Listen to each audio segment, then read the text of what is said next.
Hello everyone, હું HK. Barad cooking ચેનલમાંથી બોલું છું। સરસ એવી વરસાદી ઋતુમાં આપણે આજે બનાવીશું ફાગના પાનના ભજીયા। ફાગના પાન છે ખૂબ જ એવા સરસ અનેક વિટામિનોથી ભરપૂર છે। તે ચોમાસામાં જ થતા હોય છે, બીજી ઋતુમાં ઓછા જોવા મળતા હોય છે। હવે તેના ગોટા બનાવીશું। ચણાનો લોટ છે, 1 વાટકી, ધાણા અને જીરું ક્રશ કરેલું છે તે એડ કરીશું। મરી પાવડર તે પણ કકરો વાટેલો છે।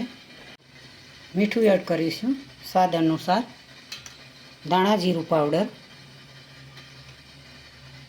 મરચું,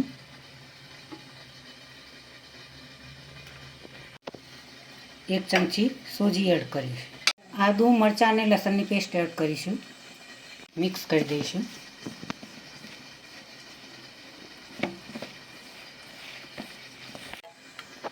એક ચમચી તેલ એડ કરીશું। મિક્સ કરીશું।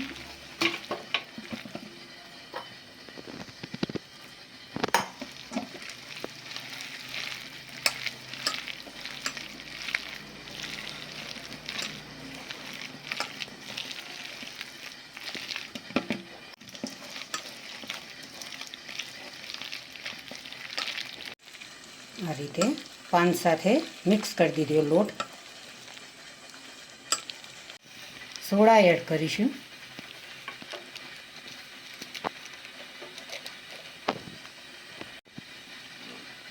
લીંબુ એડ કરીશું।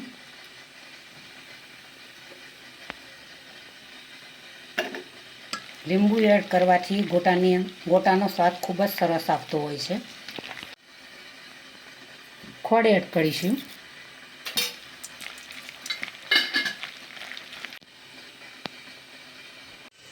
તેલ તૈયાર થઈ ગયું છે। હવે ગોટા બનાવીશું।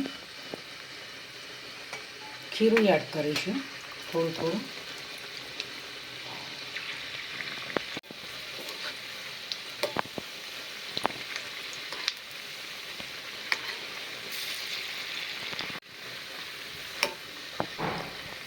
ટેસ્ટી એવા ગોટા તૈયાર થઈ રહ્યા છે। વરસાદી ઋતુમાં ખાવાની ખૂબ જ મજા આવે।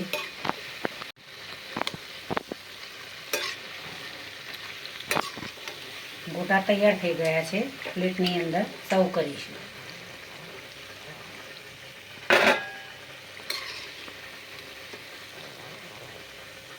ફૂલીને મસ્ત એવા ગોટા તૈયાર થયા છે। આજની રેસીપી મારી તૈયાર થઈ ગઈ છે। ફાગના પાન છે, વરસાદી ઋતુમાં ખૂબ જ થતા હોય છે। ટેસ્ટી અને સ્વાદિષ્ટ એવા ગોટા બનતા હોય છે। તેને ચટણી સાથે ગોટાને ખાઈ શકો, કઢી સાથે પણ ખાઈ શકાય। આ રીતે કટિંગ કરીને મરચાં અને ડુંગળી જોડે હોય તો આ ગોટા ખાવાની કેવી મજા આવે। વરસાદી ઋતુ છે તો ખૂબ જ મજા આવે આ રીતે ગોટા તૈયાર કરીને ખાવાની। તો આ રીતે ફાગના પત્તાના મિત્રો તમે પણ ગોટા બનાવજો, ખૂબ જ ટેસ્ટી બનતા હોય છે। ફાગના પાનમાં આયર્ન ખૂબ જ હોય છે, બીજા વિટામિનો પણ અનેક હોય છે। ખૂબ જ સારા એવા મીઠા પણ લાગતા હોય છે। ગોટા ખૂબ જ મીઠા બન્યા છે। તો મારી રેસીપી જોઈને મિત્રો તમારા મિત્રો સુધી પહોંચતી કરજો મારી રેસીપીને। તમે પણ ઘરે બનાવજો આવા સ્વાદિષ્ટ અને ટેસ્ટી ગોટા। મારી ચેનલને સબસ્ક્રાઈબ કરજો, મારા વિડીયોને લાઈક કરજો, શેર કરજો, બને તો કોમેન્ટ કરજો।